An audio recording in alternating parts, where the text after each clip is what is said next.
Okay, guys, welcome to another episode of the Digital Barbell Podcast. You know that we've been making an effort to have more and more of our clients on the show as we can, and we're lucky to have another client on the show to talk to today. Um, Blakely and I are lucky enough to have both gotten to work with her because she does training with Blakely now, and we did nutrition coaching for quite a while too. So we don't always get to both work with all of our clients, but we both had the pleasure of working with today's guest. So we've got Shannan on today's podcast. She's going to tell us a little bit about herself, and then we'll kind of dive into some topics and learn about her life a little bit. So everybody say hi to Shannan. Here she is. Hello. So Shannan, why don't you tell everybody where you are and just a little bit about who you are, and then we'll really dive in. Okay. My name is Shannan. I live in Magnolia, Texas. Lots of trees, lots of animals, not a lot of much else. I'm 47 years old. I have a 14 and 15-year-old kids. Been married for almost 23 years. And really, I was always the short, round child in school who would do anything and everything to get out of PE class. And then finally, around, I guess about 12 years ago, I found CrossFit and really started truly becoming healthy and active and strong. That's cool. Yeah, just to give everybody a little bit of background, like when we first started this company, pretty much everybody who was a client was somebody that already knew Blakely and I directly, because we didn't start with Facebook ads or anything like that. But over time, it's kind of spread more to friends of friends and then just people who don't know us at all.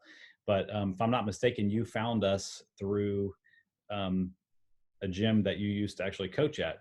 Is that right? Through Yes. the previous owners of that? Yes, I was a coach for a few years at CrossFit Champions when they were owned by their original owners. And I've maintained a very strong friendship with them. And through them, I found y'all on Instagram. So that's how I was introduced to Digital Barbell. They told me, yeah, these are good people. Check it out. And so that's how I showed up here. That's cool. So what year were you coaching there? Do you remember?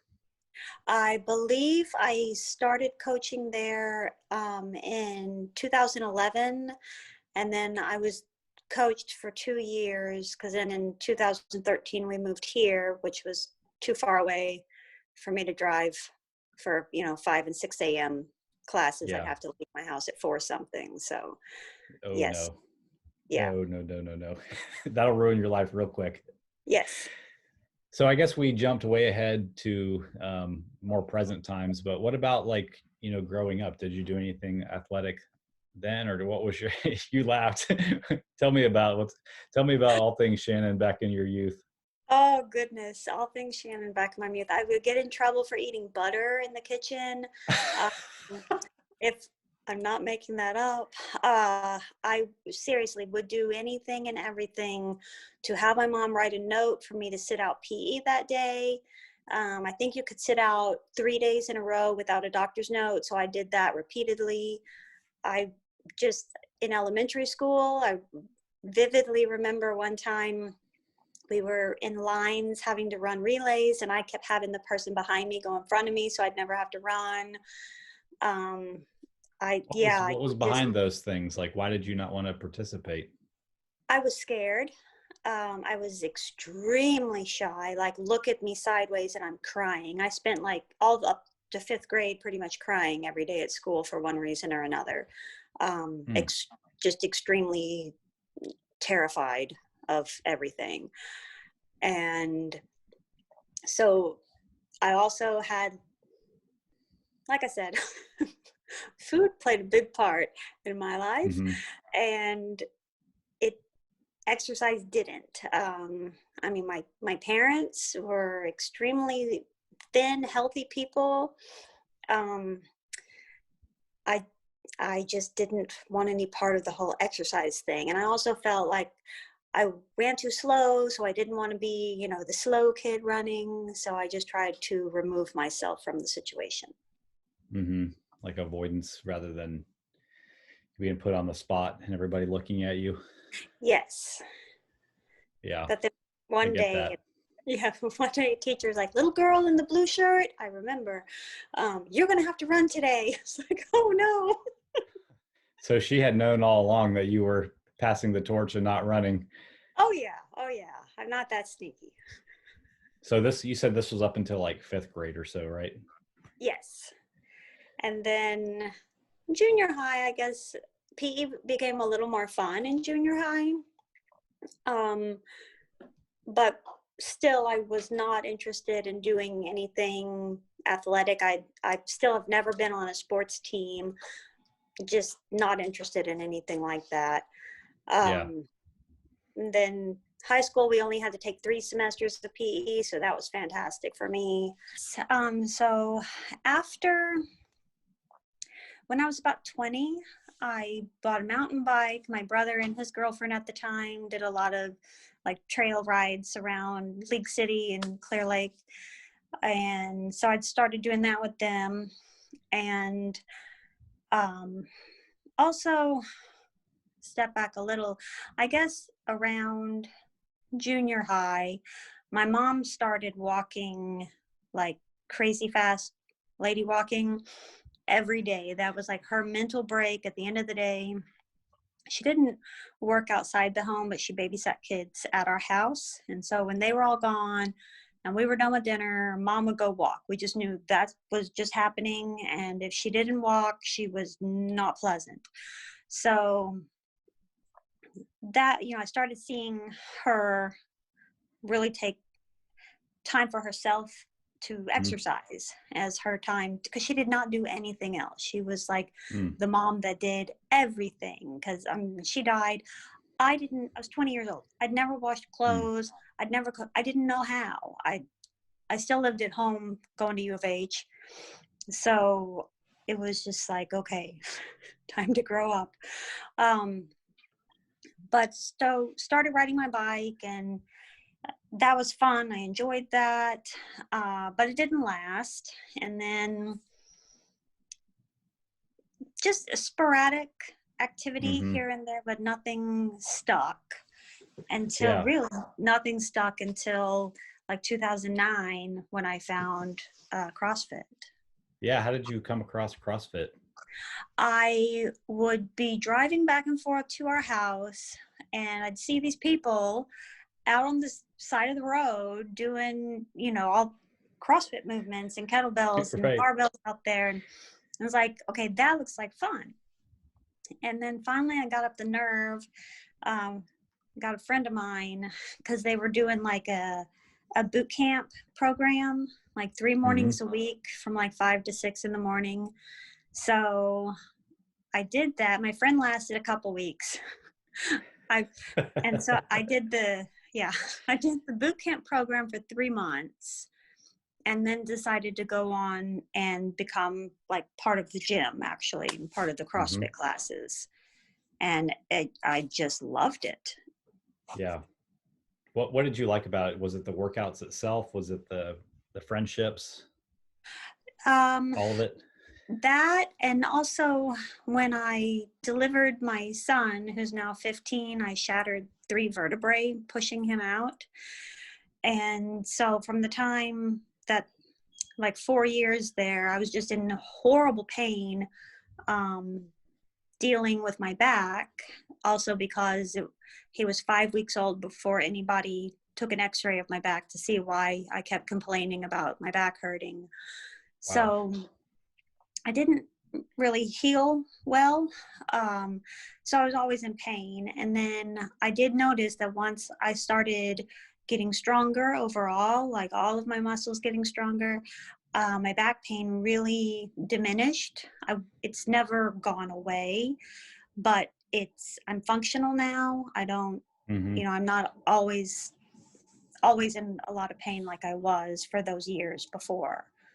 Yeah, this is a familiar story with people with back pain. Like, Blakely told her story on here about her, deal with back pain and how ultimately getting stronger really led her down the path of recovery.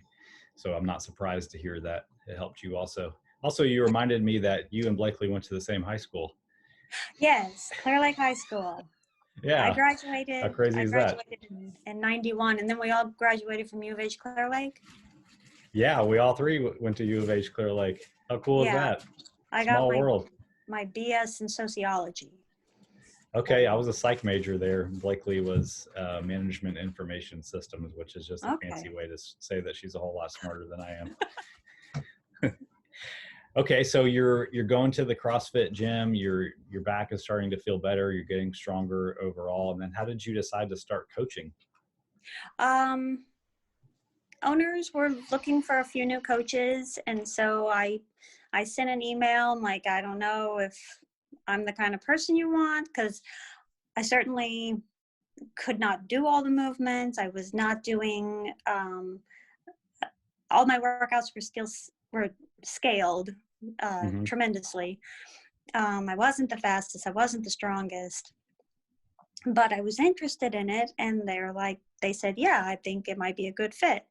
So I took my L1, I got certified, and started coaching.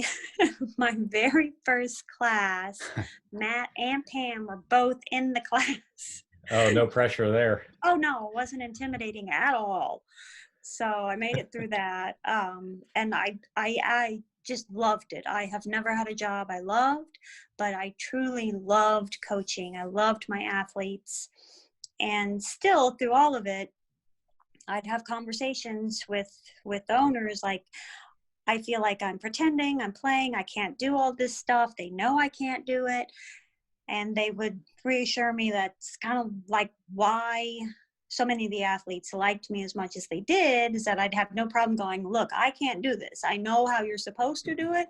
I don't have the strength to Yeah, do it. But luckily, there's always one person in the class that could be your demo person and do the things you can't do. So, and, absolutely.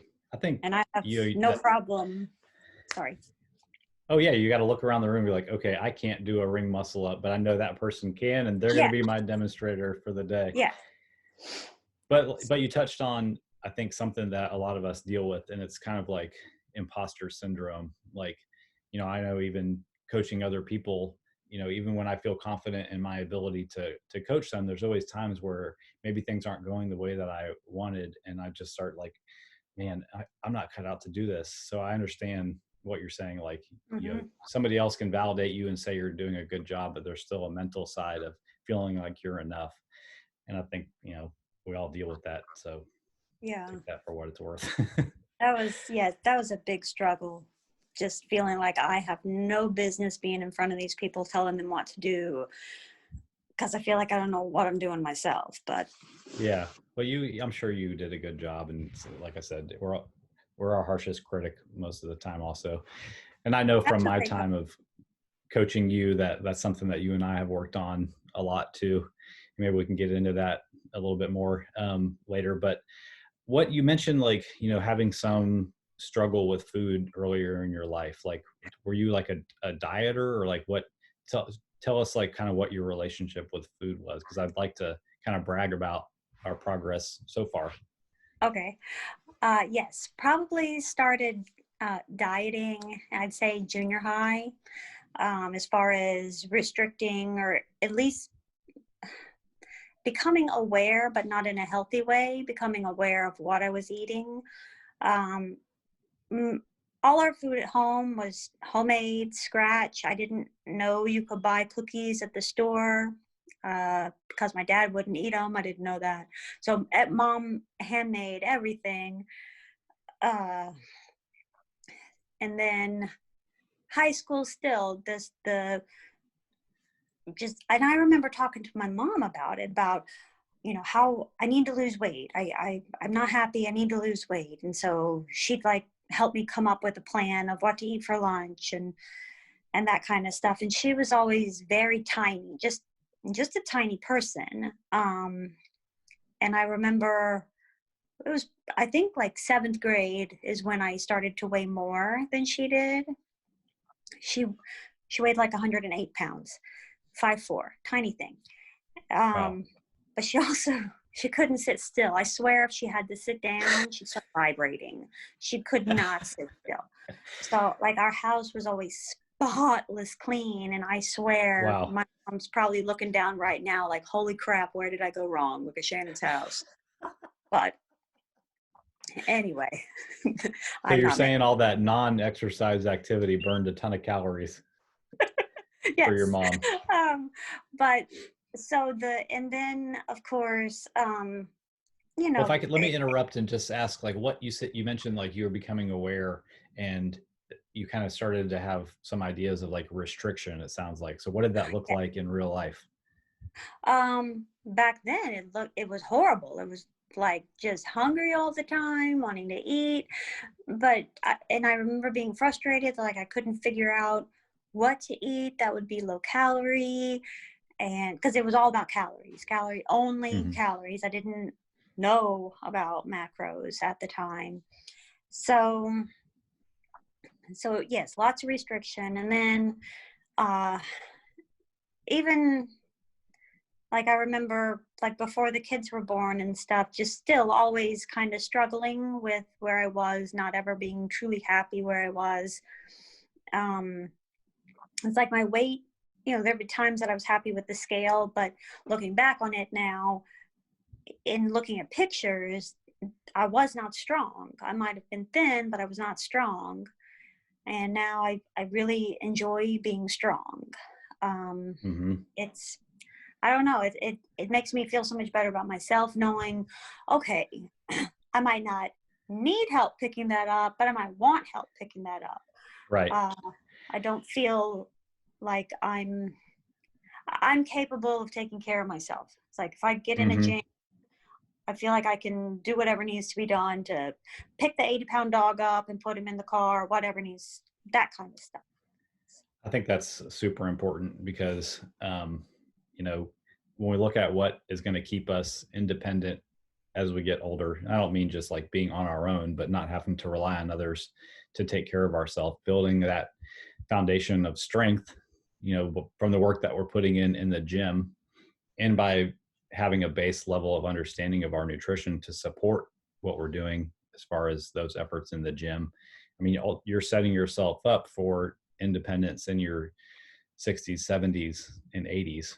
And I think that's one thing that Blakely and I really want to hammer home to everybody who reads our content and stuff, is that it's not just about chasing an aesthetic at any age, but it's going to get harder as we get older. So let's put in the hard work now so that we're not in a bad place where we're having to get help from other people as we get older. So I mean, that's one of the things that makes us so proud about you and your consistency.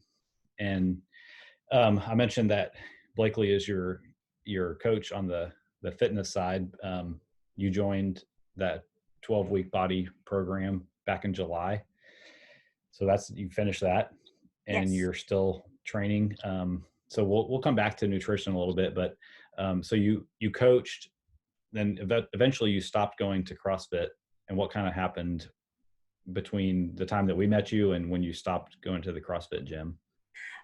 We moved from Cypress here to Magnolia, and there's no CrossFit gym in a reasonable driving distance. So one amazing thing that just love them to death, my athletes did for me when I left coaching, they bought me a rig and barbell and bumper plates. And I mean, yes, they surprised me on my last day with, it took a while to ship, but they set me up so that I could have a gym at home.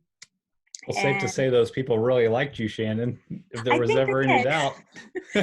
Yes, they all, and even other athletes at the gym that weren't in my class, that weren't my athletes, other people contributed. And so I owe my gym to my athletes. I've added to it over the years, but they truly set me up to succeed. And Heck yeah.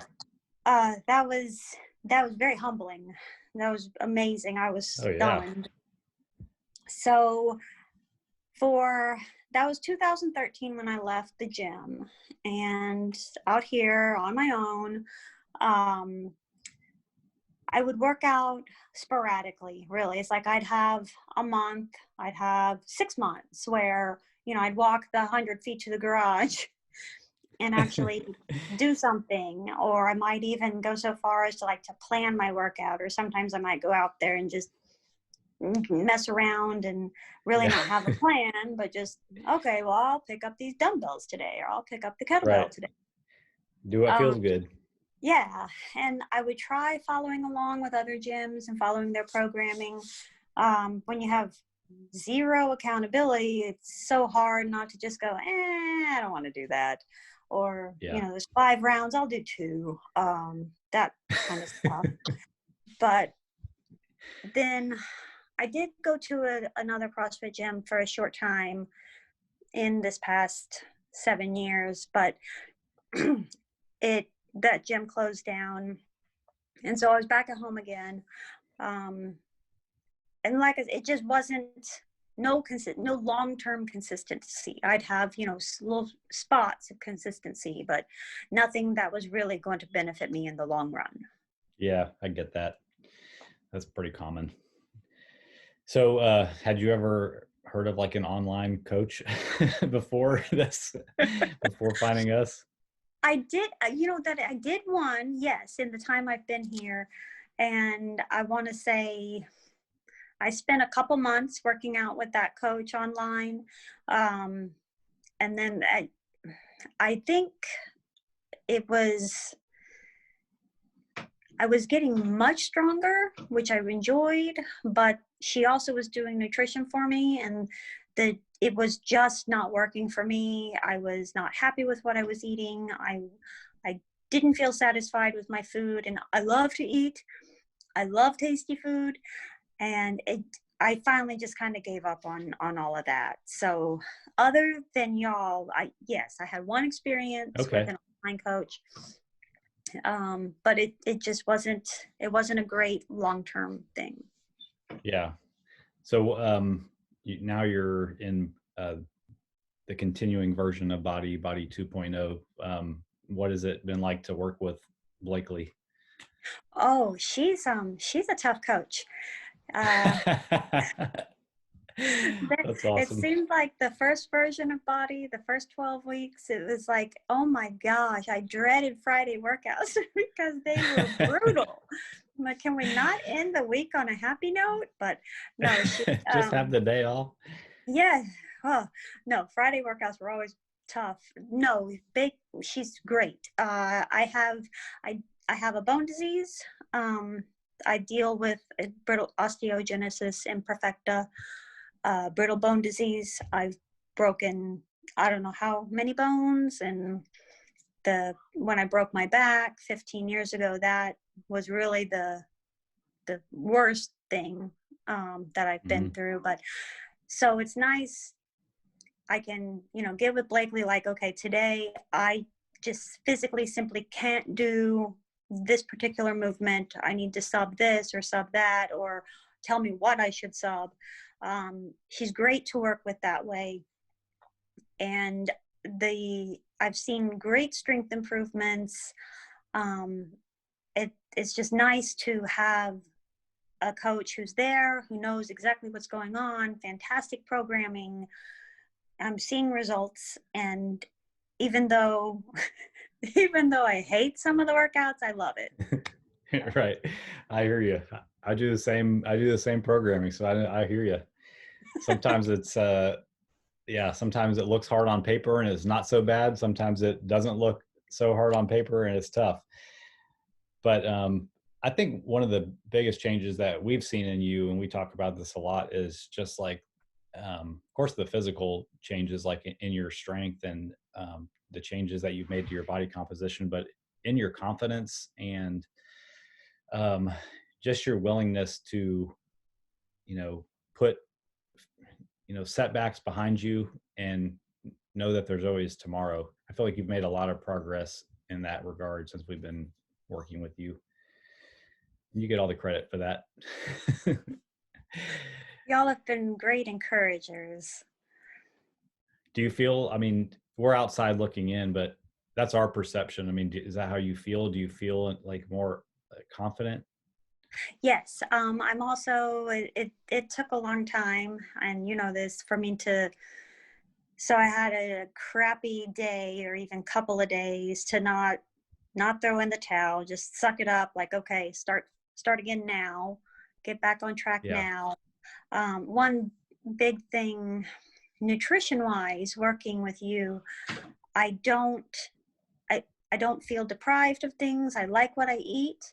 Um, I can still go have my my beloved Mexican food, um, and it's, you know, I can, and I know that I can go have a crazy Mexican food meal, and the next day the scale's going to let me know I did.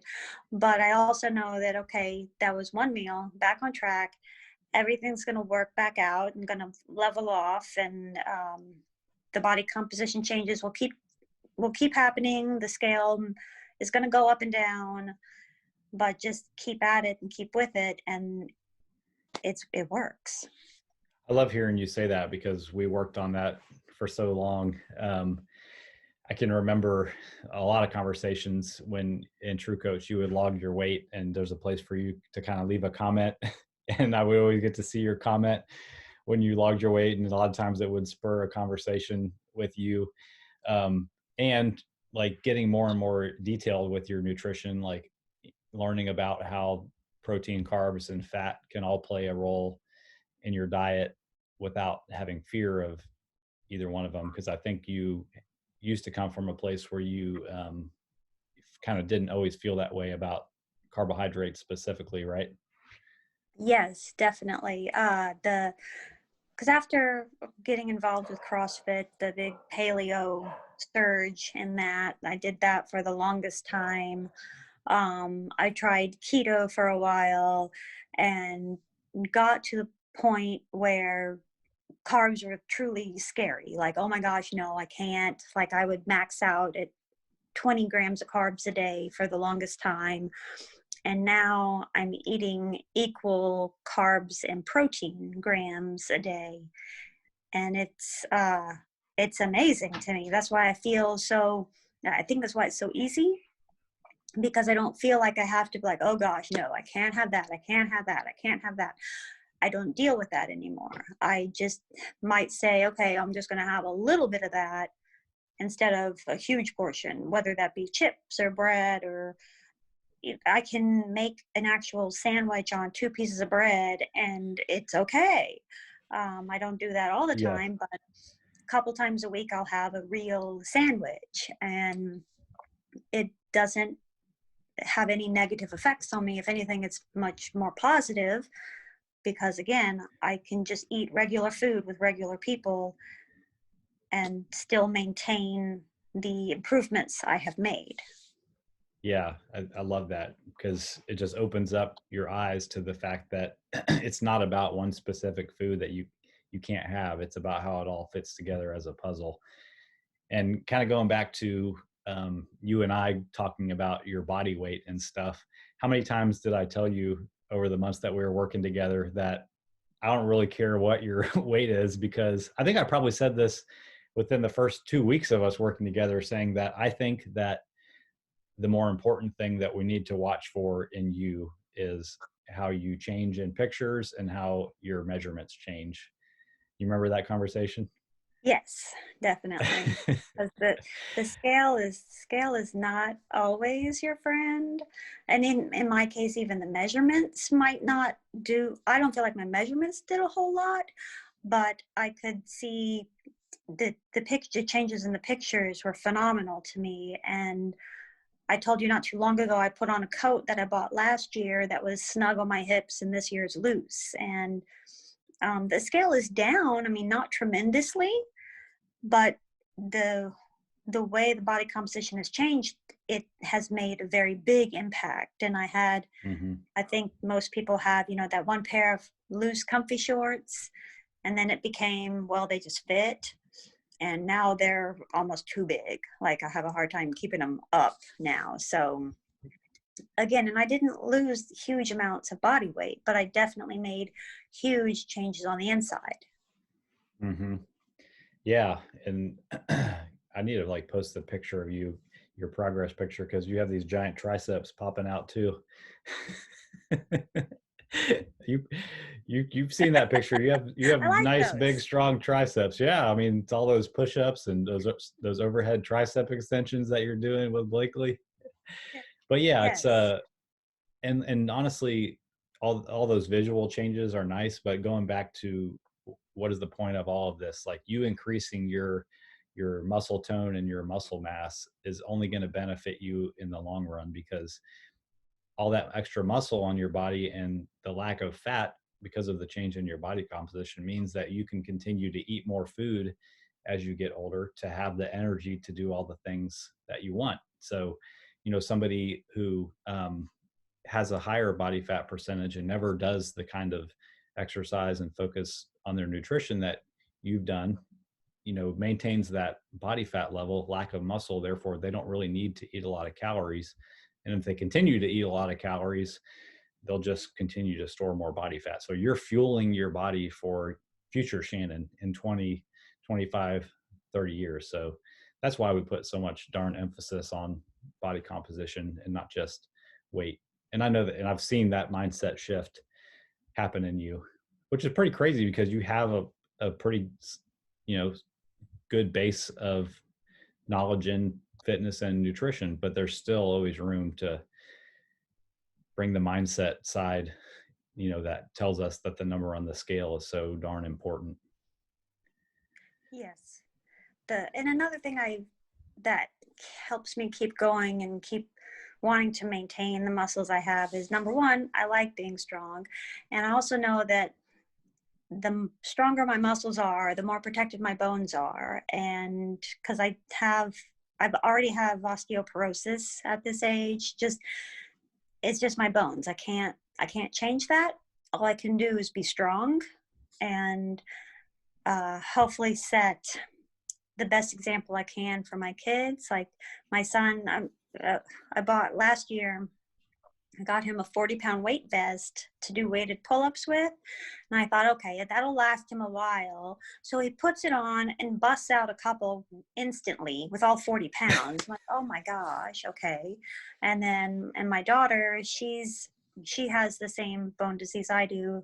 And she's, she knows I instill in her the emphasis of being strong and protecting her bones, and that's the main thing. It's like I want to set my example for them, and I want to be around a long time and bother Yeah. them way into very old age. So that's the I don't see plan. any reason. I don't see any reason that won't happen. And I know that you're already setting that example for them. Setting an Yes. example for your cat too, because Blakely always pulls me aside and says, "Hey, look at this cat walking around in her exercise video." I don't like cats, and that cat just showed up out here, and the Really? only reason I let her eat is because her ears clipped, so I knew she'd been like a trap, neuter, release feral cat. Mm. So she was allowed to stay because I knew she wouldn't have any babies, and she's a good hunter, and we have lots of snakes. Oh, So that's the only reason she's around here. okay. Well, she's pretty cute. She's sweet, but I'm just not really a cat person, but she gets in the Yeah. way sometimes. Yes, she's always rubbing up against your leg or doing something. Yes. Trying to do, barbell squats, and there's a cat at my feet. Yeah. It's not, It's like yeah. lacing in Like, and out between your feet. yes, I just don't want to squish her. So Yeah. So anyway, where do you kind of see your health and fitness journey going on from here? uh, really maintaining. I would be happy if I maintained right now, because I'm happy with the weights I can pick up. Yes, it would be awesome to pick up bigger, heavier weights, but if this is where I'm going to be the healthiest and the most vocabulary, Kind of like um, well-rounded. yes, like this, keeping up the nutrition part of it, the exercise part of it, I would be happy with this. I don't see any reason why it would. I mean, yes, I can see Thanksgiving's going to be rough, that kind of thing. But also knowing that, okay, I can go eat Thanksgiving dinner and I'm sure eat too much, but then I don't continue eating too much because it's not a big deal, because what I eat on a normal basis I like and I'm full, and it's something that's definitely so easy to do for the foreseeable future. Yeah. What do you think, like, you've had a lot of experience from restriction in youth to really restriction in adulthood. Probably a different kind of restriction, when we're talking about the whole carb thing and, trying different diets, but like somebody who is kind of still going through that, where maybe it's fad diets, or maybe they just don't even know what to do. Like, what does sustainable nutrition look like for you on the other side of that? Like, what would you say to somebody who's kind of like frustrated and is like, what should I do? Where should I start? I'm not looking for a plug here. I'm saying, like, if one of your at Thanksgiving dinner, somebody's like, Shannan, you look amazing. Like, what do you do? What are you doing? I mean, you wouldn't say go hire a nutrition coach. You would kind of tell them what? I would instantly tell them to contact you for real. But then also tell them that from working with Digital Barbell, I've learned how to eat regular everyday food and regular menus and recipes. But just learning how much of what to eat, not in a restriction type of format, but just how to really fuel my body for what my body needs, and learning to eat different foods, which can be a pretty picky eater. So it's helped me kind of try a few other things like seafood. No, still don't like it. But you and me both. Just no, if it swims, you can keep it. Just that's pretty much it. I don't eat things that swim. But so it sounds like you're saying, like, kind of like educate yourself, really, is what it comes down to.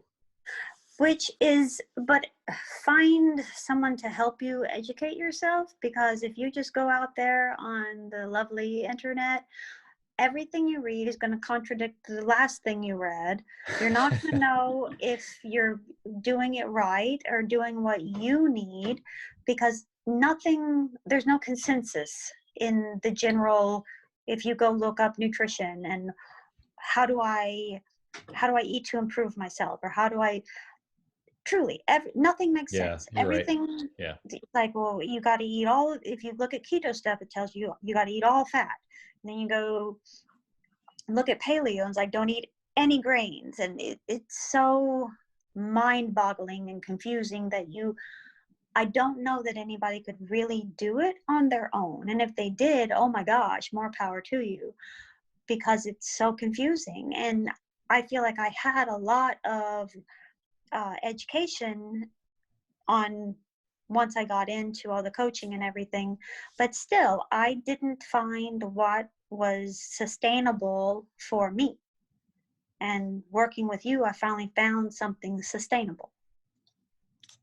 That's good. That makes me happy, because I always tell people when they start coaching that the ultimate goal is to get to where you can fire me and just go on your own. And then if you need to come back for something, come back. But that's awesome to hear you say that. Okay. So you already said that your favorite food is Mexican food. Yes. Right. And we already established that your least favorite food is seafood. Yes. What's your favorite exercise to do? Oh goodness. Favorite. Burpees? No. That's Devil's press? I do like overhead press. I used to love deadlifts, but for some reason those just aren't my favorite anymore. I like front squats. I don't like back squats, but I really like slam balls. Yeah, we love slam balls. Those are fun. We would. we talked, Blakely loves slam balls. We have them at home, and we travel with them too when we go places, but they're just kind of like one of those pieces of equipment that everybody doesn't have. And we didn't Oh, feel right writing it into, or Blakely didn't feel right writing it into the body program, because people will be like, what is this? Where am I going to yeah. get one of these things? Or, you look it up and it costs $50, and then it's $50 to ship it too, because it's so Right. heavy. That's true. But yes, we love those too. So I've mentioned burpees. What is your least favorite exercise? Burpees. Is it burpees? God, I think I, I'm the only one in the world that likes them. I do not like them whatsoever. But I really don't know that I like them even better than an assault bike. I think I like the assault bike more than a burpee. So That's saying a lot, that because that's tough too. that thing's evil, and burpees are more evil. I just don't like them. I do them, but I don't like them. That's why you keep getting results, because you push yourself. Well, Say cool. nasty things about Blakely every time they're in the workout. No. We all do. Well, I know that I'm the only one here talking to you. Blakely's not here interviewing you, but she wanted me to tell you how much she enjoys coaching you, and we're both extremely proud of the progress that you've made. And I wish we had 100 other clients just like you, because it's fulfilling to coach somebody who gets it, and to see somebody kind of make a transformation. And we're so proud to be a part of that with you. So thank you for trusting us with that. And Thank you.